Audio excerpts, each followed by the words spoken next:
Now that we know that the sum of interior angles adds up to 180, we can use this to find missing angles in a triangle.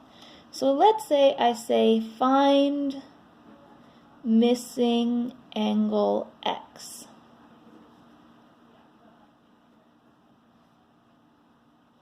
And I give you this triangle.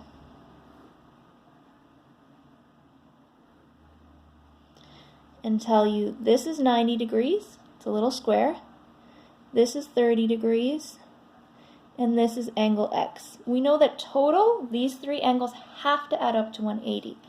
So in order to find X, we can start with 180, then we can take away this 90 degrees, take away this 30 degrees, and you'll end up with X equals 60 degrees. So if you take away these, you'll have 60 degrees left. Now, if you're given a triangle and asked to find the exterior angle,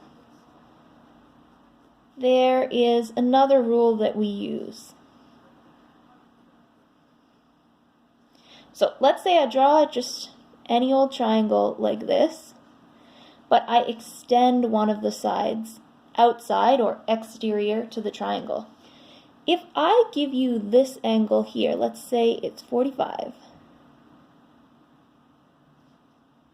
and ask you to find exterior angle, let's call it Y, these two together have to add up to 180. So we have 180 again. And to find Y, we start with 180. We subtract this 45 here.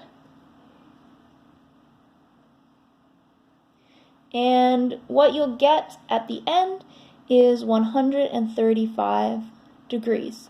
So we're just taking this whole straight line as 180, we take away 45, we get 135.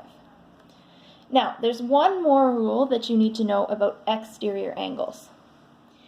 And that is essentially this. If I give you a triangle,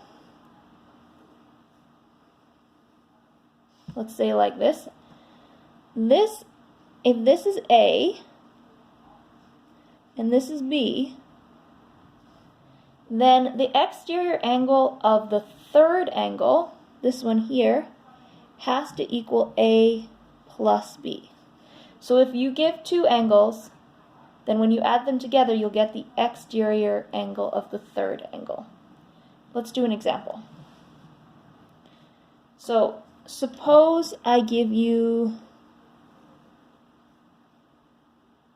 this, okay? And I tell you that this angle here is 30 degrees. Sorry, that's a little small. Let's zoom in slightly. And this angle here is 40 degrees. And I ask you to find angle, let's call it angle Z. So find angle Z. Because we have these two, we know that to get the exterior of the third angle, we just need to add these two together. So Z will equal 30 plus 40, and Z will equal 70 degrees.